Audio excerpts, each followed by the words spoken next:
to listen to some technical tips from Nick and I. My name is Nathan Jahnke. I lead our technical team in Ball Seed, and Nick is a technical specialist on the team as well. And he's based in Maryland, so he answers tons of our questions that come into our company from customers, suppliers, and I also do research here in West Chicago. But today we wanted to take some time on a topic that's super relatable, but not necessarily what we're here for right now, right? Because it's summer production. These are all our summer annuals and perennials. And we're going to talk about fall, which should be super timely because these are the plants that are still in your greenhouses right now and you're looking forward to selling in a few months. So little alliteration. We don't want you to trip, but we want you to have success with our fall production. So we'll get started. So there's lots of color options. We're going to pick 5 of these different crops to not go over step-by-step production practices, but a few key points in each one that are going to help you be more successful. So pitfalls to watch out for, or specific techniques that'll help you grow your best crop ever. Or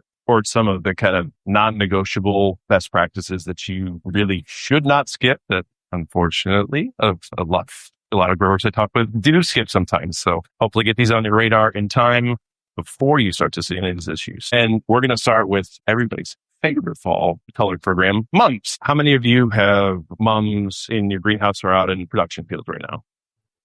Yeah.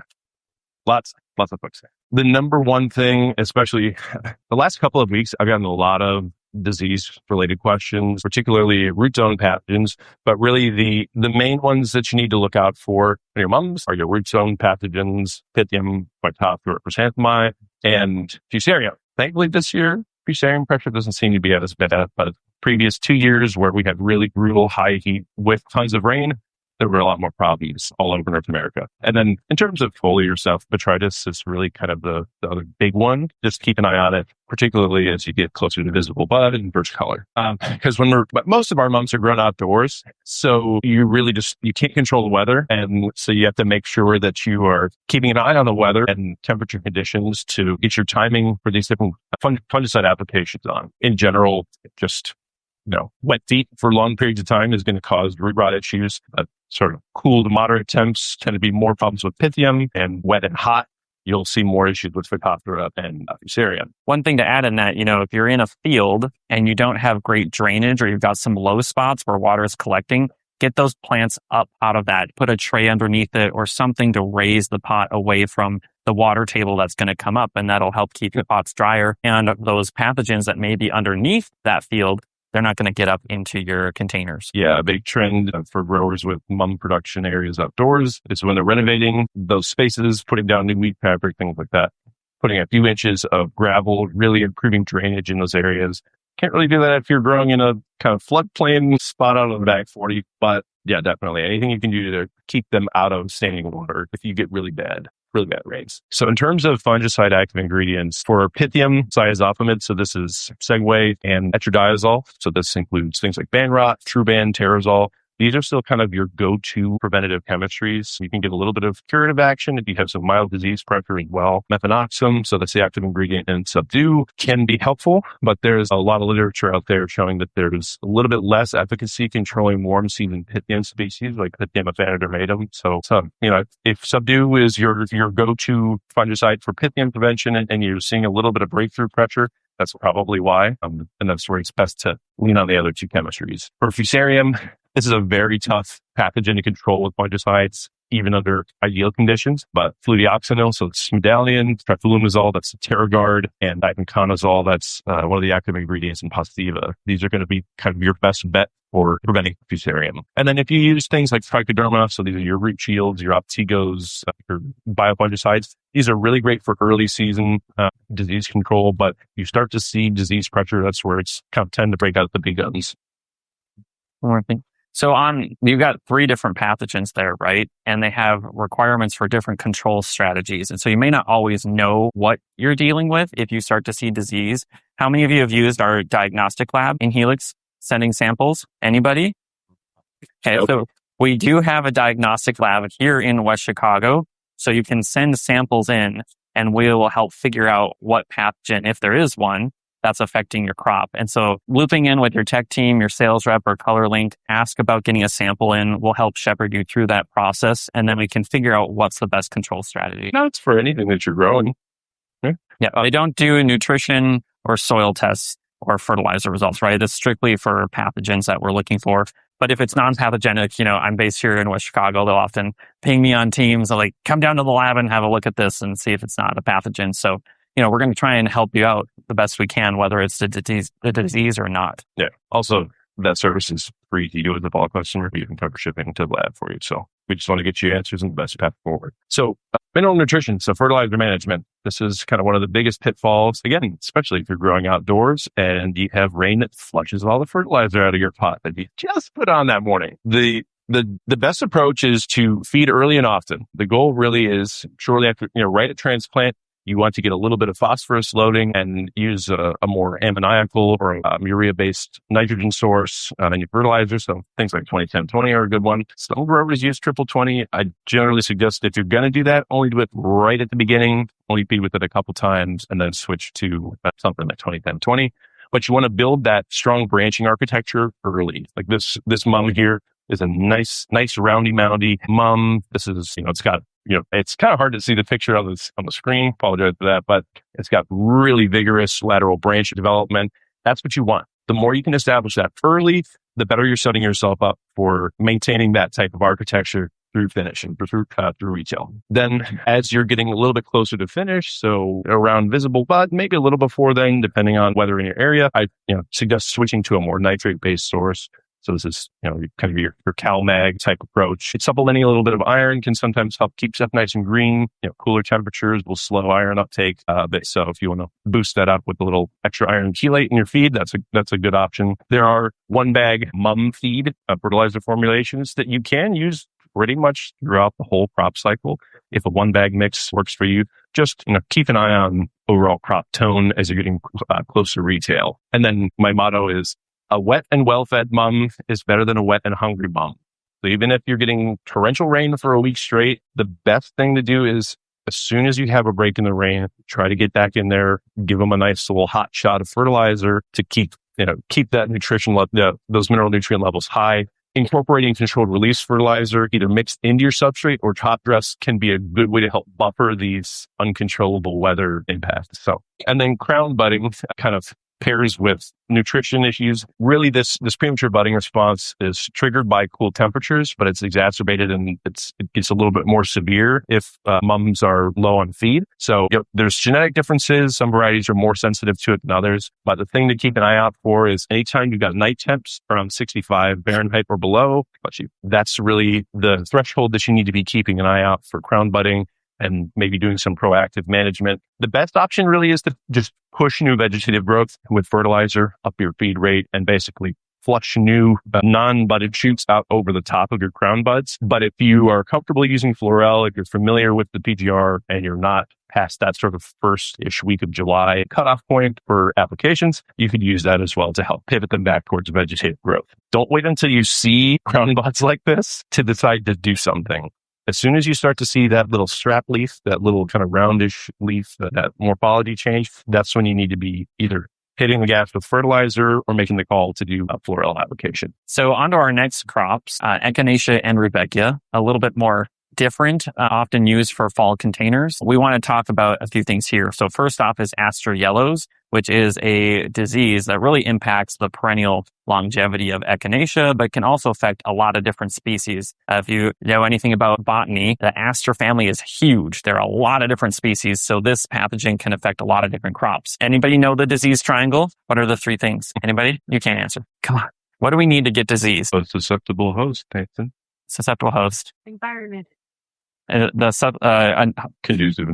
environment, the pathogen. Thank you. Yes. So we need those three things in order to get disease. And Aster Yellows is vectored by a leafhopper. So this is an insect that can pierce the plant and suck out sap, per se. And the phytoplasma is this pathogen is in this insect and it will transfer. And so sometimes when you have like botrytis or a different pathogen, it moves and progresses throughout the crop, right? Well, Aster Yellows, you'll sort of see like one here, one there, and another one there, right? Because the leafhopper is hopping, hop, hop, hop, right? Like it doesn't like get every plant in a row. And it causes this distortion primarily in the flower bud itself. So the cone of the cone flower will get more cones and more spikes, and sometimes it'll even grow further from that cone as well. So it's very pleasing aesthetically, and the plant will never recover either. So once you see this in production, you do have to get rid of those plants. Yeah, trying to sell Echinacea with Aster Yellows as a green Echinacea is a bold choice. Yeah.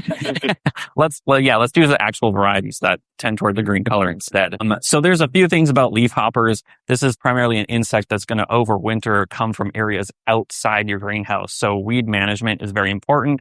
If you have agricultural fields around, ditches, that's when those leafhoppers are going to reside and where the pathogen could be present in other species. So keeping track and being observant of your greenhouse's surroundings and timing out applications when these insects are going to be moving into the greenhouse are very important. Yeah, and just monitoring those sticky cards, making sure that you're, a bunch of them blow in on a storm system, that you're catching them when they first enter your area, your production areas, rather than after they've been there for a month transmitting Aster Yellows around. And in general, leafhoppers are worse in wet and cool summers. So like this year, we've been a little bit more wet, we've been cool, so we'd expect to see some more Aster Yellows pop up. And you may even actually see it more next year because the plants were infected this year. So we could have some of these, our second year perennials, seeing this pop up in your landscape beds. Yeah. So with Rudbeckia, this isn't a huge technical thing, but did you guys know there's lots of different species of Rudbeckia, and we hybridize between those, and there's some big differences here. So we have Hirta and Fulgida, and Fulgida is a little bit more on the perennial side, whereas Hirta is going to be more of our annual Rudbeckia. So hopefully you can see in the pictures here, but that Hirta has a lot bigger flowers, longer petals, and a little bit more color variation, where with the perennial species of Rudbeckia, it's going to form more of a herbaceous shrub of a plant and have lots of smaller flowers all the way around it. So make sure you know which species you're working with. And when you have people walking through the garden center and they're asking, well, is this going to survive next year? That you know which species you're working with and whether it's going to survive or not. Yeah, look to the breeder culture info for that, for sure. These are also photoperiodic plants, meaning they respond to the day length. So you often see, like in the perennial beds right now, you'll see Goldstrom and the new one, Gold Blitz from Pan American Seed, and they bloom in long days, right? So if you wanted these plants to bloom earlier, you need to provide longer days. So if you were pushing this for a spring crop for some reason, you need to apply longer days early on in the spring to get these to flower earlier. Another sort of annoying issue that we don't have a great answer for yet, and you'll be like, Nathan, well, you're in research, you should figure it out. I'm working on it. Okay. Echinacea gets the sort of purpling on the leaf. And what we're attributed to often is those plants are staying wet too often. The highlight and their nutrition could be low. So if you're thinking in terms of pansies or petunias early on in the spring when they're cold and wet and underfed, that purpling is sort of similar. So that's where we're going. So avoid low light. Make sure those plants are well fed and not staying wet, and you've got appropriate fertility. But so we'll keep working on this, and hopefully we'll have an answer for you soon. But right now it's sort of just a feature within Echinacea. Yeah, general way to sort of get around this is to just really push feed, particularly as you're getting closer to visible bud. It'll, extra fertilizer will help for a little more chlorophyll production, kind of cover up some of those spots. But if you have customers saying, hey, what's wrong with these? What are these purple spots? It's okay. It's just a summertime feature. All right, now let's talk about Celosia. The big thing with Celosia is, particularly early in the crop cycle, minimizing different stressors. Make sure that you're not holding Celosia liners or plugs in trays. The longer they sit there, the more root bound they get, the more issues you're going to have. You can get premature budding. You can get them just kind of sit there for a while and do a whole lot of nothing after transplant. And that could set you back. And that could give you smaller plants at retail. They'll eventually start growing, but best practice to make sure you have all your inputs, your pots and everything ready to go for when your Celosia show up, so they can get transplanted ASAP. They're also a pretty salt-sensitive crop category. You may see a little bit of conflicting culture information out there.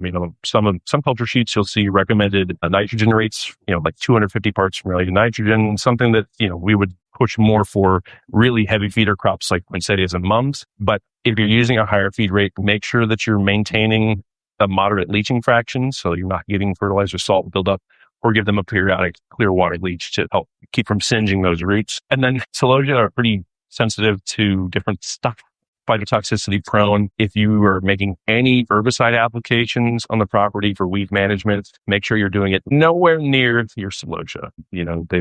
Celosia will burn if you look at them funny. So also be mindful of there are some specific fungicide active ingredient sensitivities in different Celosia. They don't necessarily, not every Celosia is going to be sensitive to thiophanate methyl or things like methanoxam, but look to culture information for specific notes on potential chemical sensitivities. Pinch or no pinch? That is the question. Really look to your culture sheets for instruction on whether or not you should be pinching these. So the Intend series is a popular series for fall programs. It needs at least one pinch. I generally suggest doing it in the liner stage. If you're doing direct stick, you should be pinching these about 2 weeks-ish after stick once they're well rooted. But if you're doing like dragon's breath, nice big red plumes, big long dark green leaves, Cicada says you should not pinch those at all. So make sure you're following those recommendations. Uniformity for any pinch Celosia programs is really critical, especially if you have more than one plant per pot. If you pinch one plant to 7 or 8 leaves below the pitch and one down to 4 or 5, you're going to have a little bit of lopsided plant growth. So take your time when you're doing these pinches. Make sure you're getting good uniformity so that you have nice, happy looking plants at retail. And then flower induction. There's a sliding scale of critical day length. So that's the day length that the Celosia need to initiate flowering. There's kind of a sliding scale of what that critical day length is across varieties that are out there. So again, be mindful of this. Some of them are obligate short day plants. Dragon's Breath is one. Some of them are facultative short day plants. So they'll flower under any day length, but they'll flower more quickly under short days. And then there are some day neutral ones where they'll just flower on the same time frame, really regardless of when you plant them or when you're trying to sell them. So as a result, some varieties may not be well suited to maybe early summer or late summer or early fall programs, depending on your natural day length. So certain series you may need to pull black cloth to get them in color and retail ready in time. So just make sure you have all those benchmark dates. Right, this is when I need to start short days. Have that all figured out ahead of time. Don't fly by the seat of your pants and go, "Hey, showing color yet?" That's never fun. And it's, again, leaning on culture information from the breeders. Make sure you're sort of following their instructions for, hey, you should provide at least 4 to 6 weeks of long days, depending on your natural photo period in your area to get adequate vegetative growth before flower induction. Small plants that get induced a little too early, they're just going to stay small. They're not going to fill out that pot the way you need them to. Perfect. How many people are growing ornamental cabbage and kale? Number of people? Okay, cool. So we're going to jump into that as well. And there's a few challenges here. Next slide. Cool. Okay. So height management. So if you walked into the front area of the gardens right now, there's the circle area, and then you get up to the big landscape where they have a bunch of hibiscus and zinnias, and there's some kale in there too that Landon has put in the landscape design. Actually looks pretty good for having the high temperatures that we have, but you can see it's a lot taller than what we really want for a fall display, right? We want that to be fairly compact and have nice color in the center. And a cabbage and kale will actually start to bolt and get induced to grow taller when there's really high temperatures. So we do face that right sometimes when we have them started in the summer to finish for the fall. So the factors that are involved in this are temperature, what we've talked about, nutrition, as well as your spacing. So if you got plants really close together, of course, they're going to grow taller, right? And then how we control that when we can't control temperature, or maybe we've messed up on our nutrition, are plant growth regulators. And so there's a few options in that. You can use Sue Magic, Bonsai. Some people are also using B9, but they have different uses. So B9 is a very softer PGR, right? Plants can more easily recover from that, and it doesn't last as long in the heat. Sue Magic is a little bit stronger. It can be used throughout production. And then paclobutrazol, Bonsai, that we're going to hold off until later stages of growth. When we've hit the right size, we can apply a drench of that and keep the plant where we want to more effectively with paclobutrazol. And one thing, if you didn't know about transplanting your cabbage and kale liners, you can really plant those as deep as the first true leaves. So that if you got a little bit of a stretched plug, put that a little bit deeper in the soil, and that'll give it some stability, similar to mums, right? If you got a little bit of a stretched liner, plant that a little bit deeper, and it'll give some stability to the plant in the pot later on. Although mums you can legitimately bury like a foot or two deep. Yeah, mums will root, cabbage and kale will not. Yeah. But as long as you don't go past that first true leaves, they're not going to rot out on you. Okay, so this is a pretty cool figure, and we'll get these slides posted on the website so you guys have access to it later. But these are all the cabbage and kale, the ornamental ones that Ball Seed sells.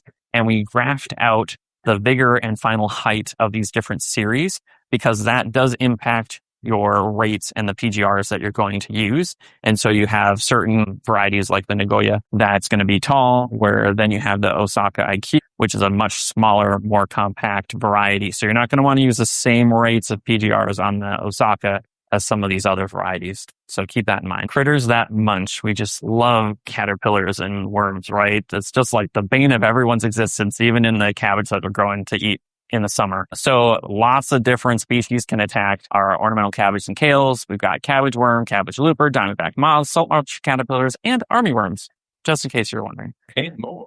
And more. So how do we control those? There's some proactive control you can do with BT products. So getting those on early will prevent some feeding. And then there's also spinosads, and I'm not going to try and butcher the active ingredient. Cyanotryl. Yeah, Nick's much better at that. So there's a few other options that you can use that you want to get on proactively before you start to see activity. And then again, similar to Aster Yellows, we need to keep in mind what's around our greenhouses, because a lot of these insects and pests are going to be out around in agricultural fields, in dishes, and they're going to move into the crop, say around harvest time, right? When they're mowing down hay or getting rid of your surrounding area. Yep. Also, cabbage and kale have a waxy cuticle or substance on the leaves, right? When you water it, it just sort of rolls right off. And so you may need to add what we call a sticker or spreader into your fungicides or insecticides to make sure it's actually staying on the leaf surface, penetrating the tissue, and systemically moving through the plant. Yep. And then one thing here, so pyrethroids like Pylon or Astro, they may not be that effective depending on what's being used in your area around your greenhouse, right? Other agricultural areas or growers are using similar products with similar active ingredients. So there may be some resistance in the insect pressure that you're facing. Last thing on cabbage and kale is color. I mean, we want them to have color, right? We don't just want green cabbage and kale going out into our combos. Again, this is related to temperature, nutrition, and plant growth regulators. Those high temperatures are going to minimize color development. I think specifically we've got over, 70 degrees? Yeah. And when you're in the upper to mid 70s and your night temps are, above 60, that's where you can get some regreening. So unseasonal weather. Yeah. When you look at this picture, I mean, this just happened this year, I think, or maybe it was last year to somebody. They got nice coloration. The temperatures went up. And then they had a perfect picture of greenback disorder is what you call it. So you get green, white, then green again. And you're unlikely to get this back to color up again. But that's just a new striped variety. Yeah, some people might find it interesting, but it's not what we're going for. Also, high nitrogen, that's going to minimize color development in cabbage and kale too. So if you're feeding really strong and you're not backing off as we get down in those cooler temperatures just a little bit, you're going to have a more green cabbage and kale than you really want. Yeah. But you don't want to completely cut feed, because there's a lot of research out there to show that if you cut feed too early, say down to 50 or even 0 part per million, you're not feeding anymore, you will get a lot of lower leaf yellowing, and all of those are going to fall off right before sale. And there's going to be a stick with a cabbage top on top of it. And that's not what we want. Yeah. All right. And last but not least, pansies and violas. How many of you have ever dealt with Phalaenopsis, or recently in the last few years reclassified Berkeleomyces? But we're all still going to call it Phalaenopsis for the next 3 generations. So why not? How many of you have ever had Phalaenopsis in your pansies or violas? Nope. Only just a couple folks. Okay. Not a fun situation to deal with, right? This is by far enemy number one in the disease pressure realm for pansies and violas. It is a very virulent pathogen. It has these super, super durable survival spores called chlamydospores. There are our former team leader used to say they're like spores made of titanium. It's very hard to kill them. They just last in the soil for a long time. So when it shows up, a lot of growers often deal with persistent Phalaenopsis pressure for at least the rest of the year, or even sometimes in subsequent seasons too. So it's one that you want to keep out, prevent it from the get-go. The first thing is really start with an immaculately clean growing space. So clean, you could eat your lunch off it. Not that we're recommending that. No. So make sure that you're really thoroughly removing any dirt and organic matter from your growing space. Use a powerful cleaning agent or detergent of some kind. Strip it is one that I generally suggest. And then get a quaternary ammonium-based sanitizer. That's generally kind of the best way to start with a clean slate.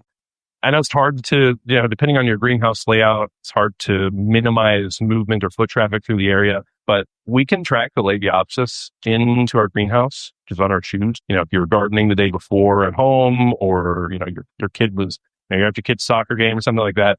These spores are just kind of everywhere in the environment. So minimizing foot traffic through that area as much as you can is one way to help. Having little shoe washing stations, even get the little foot baths that, your growers can step into before they're going in and out of those greenhouses, can help reduce potential pressure. And kind of a non-negotiable for pansies and violas is getting preventative fungicides on specifically for the Labiopsis prevention. As much as thiophanate is kind of like one of the oldest fungicides in the arsenal, it's still one of the most effective active ingredients at suppressing disease. Again, this, just like fusarium, is a very tough disease to control with fungicides, even under ideal conditions, but T-methyl is going to be your best bet. So make sure that you have kind of a regimented application schedule for your pansies from start to finish. Triflumazole, so that's Terragard, and Gluteoxanil Metnalian. Those are kind of the next best options for the Labiopsis. And there's so many other things we could talk about with the Labiopsis. Yeah. Right. This could be a half an hour talk just itself. Yeah. But so pH management is also key. Oh, you've got that. Yeah. I want to touch that. Yeah. So piggybacking on that. You got it. So pH management, there's a bunch of research that shows you can get lower rates of infection if you're keeping your soil pH below about 5.8. That is not the cure-all, though. You can have a soil pH of 5.5 and still get the Labiopsis in your pansies and violas. So, but this is a way to help mitigate disease pressure.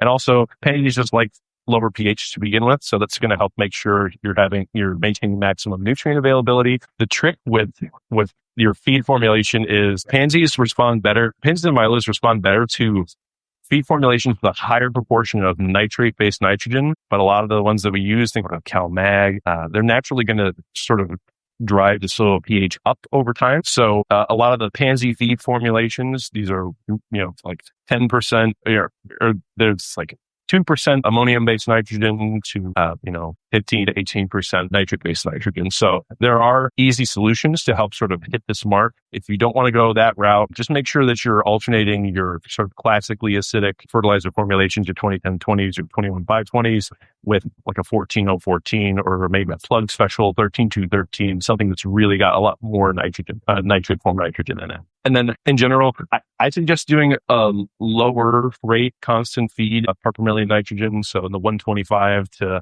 maybe 200 part per million maximum range, you get a little bit less of this jump in growth and petiole stretching and ballooning of leaf size when you're keeping a lower or a more moderate nitrogen rate constantly throughout the crop cycle. And if you're trying to grow your pansies and violas and you get some really hot and wet unseasonal weather, this can start to cause some boron deficiency issues. You ever seen those, the newest leaves kind of unfolding? They're all wrinkly and distorted and kind of weird looking. That'll sometimes lock pansies and violas up for a little bit until you can correct it. So adding a little bit of boron in your feed during those kind of weather conditions, adding a little bit of borax or soluble to your feed, to your stock tank, can be a really easy way to get out in front of that. And then kind of piggybacking on additional fertilizer discussions here, using a lower phosphorus rate at baseline is really going to help control that growth, keep those petioles from getting, half a foot long. We don't want long floppy pansies and violas. So again, a lot of pansy feed formulations are already formulated with lower percentages of phosphorus compared to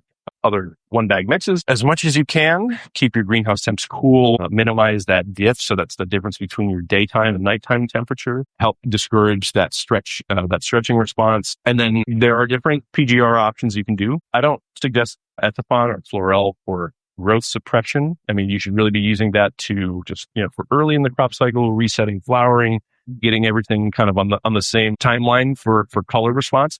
But the added benefit of that is you get a little bit stockier, a little more compact plant, and that sort of sets their habit up nicely from early in the cycle.